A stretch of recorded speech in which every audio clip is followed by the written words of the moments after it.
നമസ്കാരം. എനിക്ക് ജിത്തു ചേട്ടൻ ഇങ്ങനെ വിളിച്ചിട്ട് ഒരു സിനിമയുണ്ട്, കഥ കേൾക്കണം എന്ന് പറയുന്നപ്പോൾ പറഞ്ഞു. അപ്പോൾ ഇത് കൃഷ്ണകുമാർ എന്ന് പറയുന്ന റൈറ്ററാണ് ഇത് എഴുതിയിരിക്കുന്നത്, അപ്പോൾ അദ്ദേഹം വരും എന്നൊക്കെ പറഞ്ഞപ്പോൾ കൃഷ്ണകുമാർ ഏട്ടനും പറയുന്ന കൂമൻ 12th മാൻ എന്നൊക്കെ പറഞ്ഞ സിനിമയൊക്കെ ചെയ്ത ആളാണ്. അപ്പോൾ ഞാൻ ഒരു ത്രില്ലർ സിനിമയായിരിക്കും ഉറപ്പിച്ചു. അപ്പോൾ ഇനി എന്തായാലും കുറച്ച് സീരിയസ് ആവാം, കൊല ചെയ്യാനോ കൊലപാതകം മറച്ചു വെക്കാനോ ഒക്കെ ആയിട്ടുള്ള പരിപാടിയൊക്കെ ആയിട്ട് ഒരു സിനിമയ്ക്ക് റെഡിയാവാം എന്നൊക്കെ വിചാരിച്ചിരിക്കുമ്പോഴാണ് ഹ്യൂമർ സിനിമയാണെന്ന് പറയുന്നത്. അപ്പോൾ ഓക്കെ ശരി, എന്നാൽ പിന്നെ ഹ്യൂമർ എന്നുള്ള രീതിയിൽ എന്താണെന്ന്. പക്ഷെ അത് ഭയങ്കര രസകരമായിട്ടാണ് അതിൻ്റെ സ്ക്രിപ്റ്റ് ചെയ്തിരിക്കുന്നത്. ഇത് രണ്ടുപേരും കൂടെ അതൊരു ഭയങ്കര എന്താ പറയുക, തുടക്കം മുതൽ അവസാനം വരെ ഒരു രസച്ചരട് പൊട്ടാതെ നമ്മളെ ത്രൂ ഔട്ട് സിനിമ താഴോട്ട് പോകാൻ സാധ്യതയുണ്ടെന്ന് തോന്നുന്ന സമയത്തൊക്കെ പുതിയ പുതിയ തലങ്ങളിലേക്ക് അതിൻ്റെ ക്യാരക്ടേഴ്സിനെ കൊണ്ടുപോകാൻ ഇതിൻ്റെ സ്ക്രിപ്റ്റിങ്ങിൽ സാധിച്ചിട്ടുണ്ട്. എൻ്റെ ക്യാരക്ടറിനെ കുറിച്ച് പറയുകയാണെങ്കിൽ എബി സക്കറിയ കുഴിക്കുന്നൽ എന്ന് പറയുന്ന ഭയങ്കര കുഴിക്കുന്നൽ ഗ്രൂപ്പ് ഓഫ് കമ്പനീസിൻ്റെ MD ആണ് Eby Zachariah. Kuzhikkunnel group of companies എന്ന് പറഞ്ഞാൽ 7-8 കമ്പനികളുണ്ട്.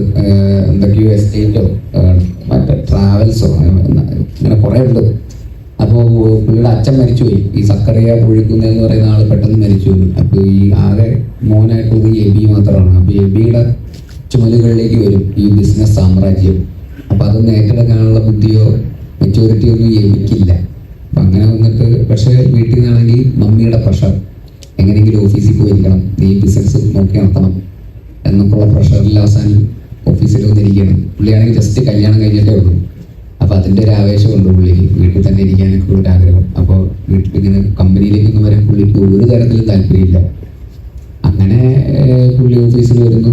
ഈ പറയുന്ന പോലെ ബാക്കി പുള്ളിക്കപ്പോൾ ആറ്റിറ്റ്യൂഡ് ഇട്ടേ പറ്റുള്ളൂ. കാരണം ആൾക്കാർക്ക് ഒരു ബഹുമാനം വേണമല്ലോ. പുള്ളി എന്താണ് എബി സക്കറിയ പൊഴിക്കുങ്ങൽ ഗ്രൂപ്പിൻ്റെ ഓണറിൻ്റെ മോനാണ്. അപ്പോൾ അതുകൊണ്ട് ആൾക്കാർക്ക് കൂടെയുള്ള വർക്ക് ചെയ്യുന്ന ആൾക്കാർക്കൊക്കെ പുള്ളിയെ ബഹുമാനിക്കണം. അപ്പോൾ ബഹുമാനം ചോദിച്ചു വാങ്ങാനുള്ള തരത്തിലുള്ള ആറ്റിറ്റ്യൂഡൊക്കെയാണ് പുള്ളിക്ക്. ഡോർ തുറന്നു കൊടുക്കാൻ ആൾ വേണം. ഡോർ തുറന്നു കൊടുത്തില്ലെങ്കിൽ പുള്ളിക്ക് ദേഷ്യം വരും. ഡോർ തുറക്കാത്തത് കൈകൊണ്ട് ജസ്റ്റ് വലിച്ചാൽ തുറക്കാമെന്ന് ഡോറൊക്കെ ഉള്ളൂ. അതൊക്കെ തുറന്നു തരണം ആരെങ്കിലും. ഓഫീസിൻ്റെ അകത്ത് വന്നിരുന്നു കഴിഞ്ഞാൽ പുള്ളിക്ക് ഫ്രഷ് ഫ്ലവേഴ്സ് വേണം, നട്ട്സ് വേണം. അങ്ങനെയൊക്കെ ആയിട്ട് പുള്ളിയുടേതായിട്ടുള്ള ഭയങ്കരമായിട്ടുള്ള ഡിമാൻഡ്സ് ഒക്കെയാണ് പുള്ളിക്ക്. ഡോറങ്ങ് അടച്ചു കഴിഞ്ഞാൽ പുള്ളി അകത്തിരുന്ന് ഗെയിം കളിച്ചുകൊണ്ടിരിക്കില്ല അതൊന്നും അറിഞ്ഞൂടാ. അപ്പോൾ പക്ഷേ അവിടെ വന്നിരിക്കുക കമ്പനി ആരെങ്കിലുമൊക്കെ നോക്കി നടത്തിക്കോളും. ഇങ്ങനെ ഇരിക്കുന്ന ഒരുത്തൻ പെട്ടെന്ന് ഒരു പ്രത്യേക സാഹചര്യത്തിൽ ഒരു പ്രത്യേക വിഷയത്തിൽ ചെന്ന് വിടുകയും അതെങ്ങനെ ഇവൻ അവസാനം ടാക്കിൾ ചെയ്യും. ഇവനാണെങ്കിൽ ഈ പറയുന്ന പോലെ കോട്ട് സൂട്ടൊക്കെ ഇട്ടാണ് രാവിലെ ഓഫീസിലേക്ക് വരുന്നത്. പ്രശ്നം ഗുരുതരമായി പോകുന്നതോറും കോസ്റ്റ്യൂമൊക്കെ മാറി ഈ പറയുന്ന കോട്ടൊക്കെ മാറിയിട്ട് ഈ പറയുന്ന ചുവന്ന ടീഷർട്ടും അതിലേക്കൊക്കെ എത്തും പുള്ളി ഓരോ പോയിന്റൊക്കെ എത്തുമ്പോഴും. അപ്പോൾ പിന്നെ കണ്ടാൽ പറയില്ലേ ഈ പറയുന്ന പോലെ ഇത്രയും വലിയ റിച്ച് ആയിട്ടുള്ള ഒരു ബിസിനസ് മാൻ ആണെന്നുള്ള കാര്യമൊന്നും ആർക്കും അറിഞ്ഞുകൂടാ. അപ്പോൾ ഈ പറയുന്ന പോലീസുകാരുടെ അടുത്തും അല്ലെങ്കിൽ ഈ പറയുന്ന മറ്റ് ക്യാരക്ടേഴ്സിൻ്റെ അടുത്തൊക്കെ പുള്ളി പറഞ്ഞ് basically I am a rich man, show some respect എന്നുള്ള രീതിയിൽ പുള്ളി ആറ്റിറ്റ്യൂഡൊക്കെ ഇട്ട് റെസ്പെക്ട് ചോദിച്ചു വാങ്ങേണ്ട അവസ്ഥയിലേക്ക് എത്തും.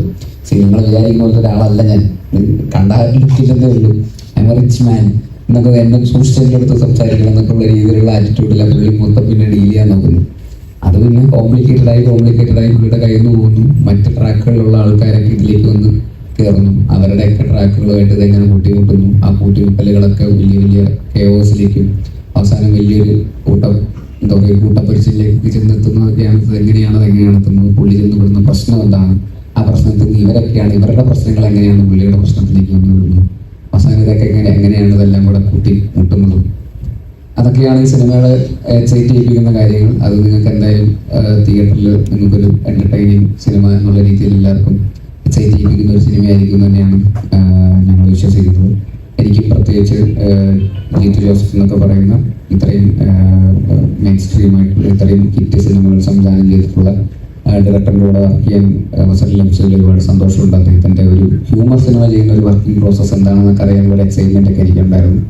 അപ്പോൾ എനിക്കത് ഭയങ്കര രസമുള്ളൊരു പ്രോസസ്സായിരുന്നു. നമുക്കപ്പോൾ ഭയങ്കര ഫ്രീഡം തരുന്നു.